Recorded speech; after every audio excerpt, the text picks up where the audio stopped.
आज आपण तयार केलेले आहेत मोमोज आणि तुम्ही इथं बघू शकता मोमोज सोबतची जी चटणी आहे ना ती सुद्धा आपण घरीच तयार केलेली आहे.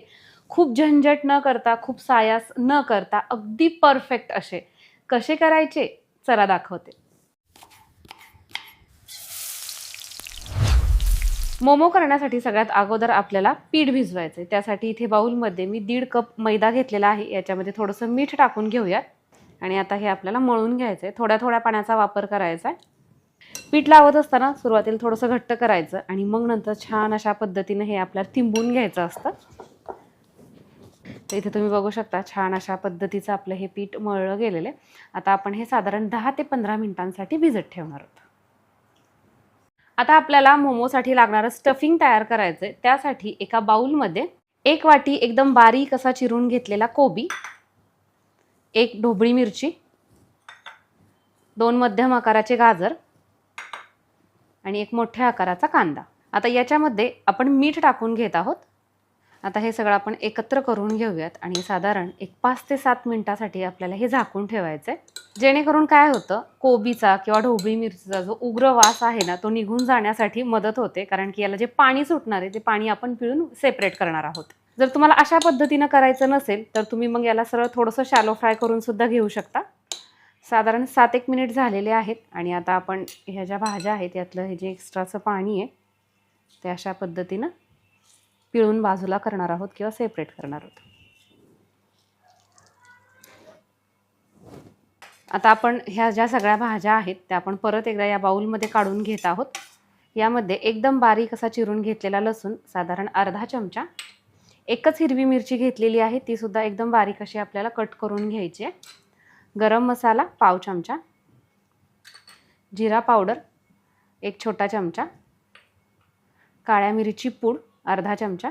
मगाशी आपण मीठ टाकलं होतं पण आपण त्यातनं जे स्क्वीज करून पाणी सेपरेट केलेलं आहे त्याच्यामुळे ते मीठ सुद्धा निघून जातं, त्यामुळे थोडंसं मीठ टाकलेलं आहे.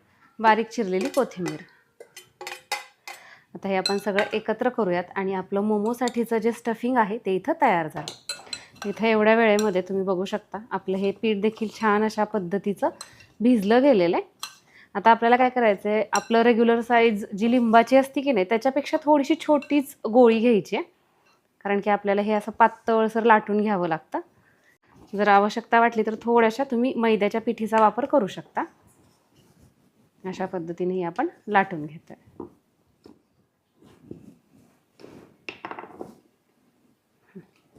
आता ही लाटी लाटून झालेली आहे. याच्यामध्ये आपण स्टफिंग भरून घेतोय आणि आता तुम्ही याला मोदकाचा शेप देऊ शकता किंवा आपण ही जी करंजी असते ना तशा पद्धतीचा सुद्धा शेप देऊ शकता.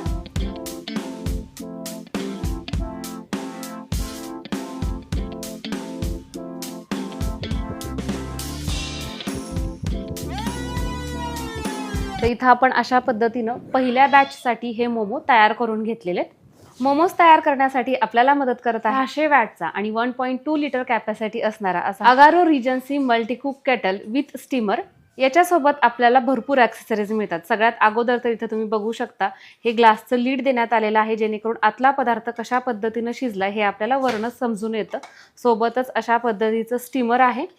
त्यानंतर हा प्लास्टिकचा बाउल देण्यात आलेला आहे, 1 बॉयलर आणि हे अशा पद्धतीचं स्टीलचं रॅक. याचा सरफेस वाईड आहे त्यामुळे कुकिंगची प्रोसेस करणं आपल्याला इझी जातं. सोबतच तुम्ही इथं बघू शकता 360 अंश डिटॅचेबल पॉवर बेस दिलेला आहे जेणेकरून ही जी केटल आहे ती तुम्ही तुमच्या सोयीनुसार अशा पद्धतीनं कशीही फिरवू शकता, हँडल करू शकता. आज आपण मोमोजसाठी लागणारी जी स्पेशल अशी चटणी असते ना ती सुद्धा करणार आहोत. त्यासाठी इथं केटलमध्ये मी पाणी ओतून घेते. पाणी ओतल्यानंतर इथं समोरच्या बाजूला टेम्परेचर नॉब देण्यात आलेला आहे. आपण हे चालू करूया. इथं मी टोमॅटो घेतलेले आहेत आणि अशा पद्धतीनं फक्त त्याला 4 फाकी करून घेतलेल्या आहेत. या पाण्यामध्ये टाकून घेऊयात.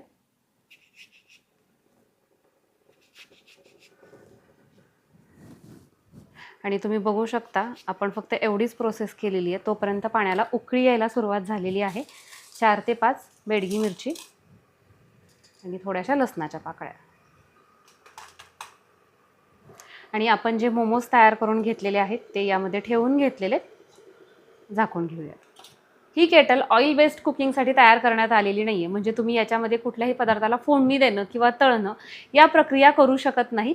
ओव्हरहीट प्रोटेक्शन दिलेलं आहे, ज्यामुळे केटल जर जास्त गरम झाली किंवा जास्त कालावधीपर्यंत चालवली गेली तर ती आपोआप बंद होते आणि थंड झाल्यानंतर परत सुरू होते. तर जवळजवळ एक 10 ते 12 मिनिट झालेले आहेत आणि तुम्ही इथं आपले मोमोज बघू शकता. छान अशा पद्धतीनं स्टीम झालेले आहेत आणि खाली आपल्या चटणीचं दाखवते तुम्हाला. तर टोमॅटोसुद्धा व्यवस्थित असे बॉईल झालेले आहेत. आता आपण हे बंद करूयात. ही जी मिरची आहे ती आपण एका मिक्सरच्या भांड्यामध्ये काढून घेतोय आणि सोबतच टोमॅटोच्या वरची ही जी साल आहे ना ती अगदी सहजपणे निघते. टोमॅटो आणि लसूण हे सगळं आपण मिक्सरच्या भांड्यामध्ये काढून घेतोय. हे सगळं एकदम बारीक असं फिरवून घेऊयात. तर इथं तुम्ही बघू शकता छान एकदम फाईन असं आपण हे बारीक करून घेतलेलं आहे. आता आपल्याला याच्यामध्ये तेल वापरायचं नाही आहे, यासाठी मी तेल टाकलेलं नाही आहे.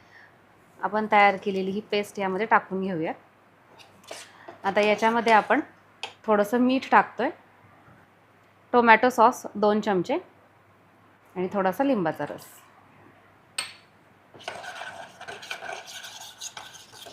आपल्याला हे कंटिन्यू हलवत राहायचं कारण की केटलला खाली हे चिटकून बसू नये यासाठी. शक्यतो अशा पद्धतीचे जे पातळ पदार्थ आहेत ना ते आपण याच्यामध्ये करू शकतो बिना तेलाचे, त्यामुळे आपण याच्यामध्ये चटणी केलेली आहे.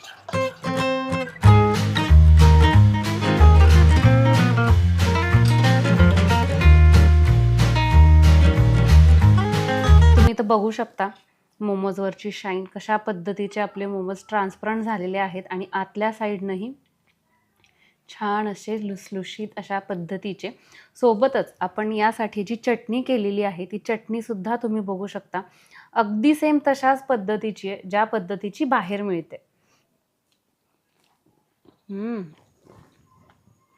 मस्त. याची स्वच्छता करणं सुद्धा खूप सोपं आहे. आपल्याला फक्त याला बेसिन खाली वगैरे धरायचं नाही आहे डायरेक्टली. तर अशा पद्धतीनं जे काही सोप किंवा साबण तुम्ही स्वच्छतेसाठी वापरता ती लावून घ्यायची, पाणी टाकायचं, स्वच्छ धुवून घ्यायचं आणि एका कोरड्या सुती कपड्यानं पुसून घ्यायचं. फक्त हा जो पॉवर बेस आहे तो आपल्याला पाण्यामध्ये भिजवायचा नाहीये. केटलची लिंक डिस्क्रिप्शन बॉक्समध्ये देत आहे, हवं असेल तर तुम्ही चेक करू शकता. चला तर मग आजची आपली ही मोमोजची रेसिपी तुम्हाला कशी वाटली कमेंट करून नक्की कळवा. परत एकदा भेटूयात अशाच काही छानशा रेसिपी सहित. तोपर्यंत बाय.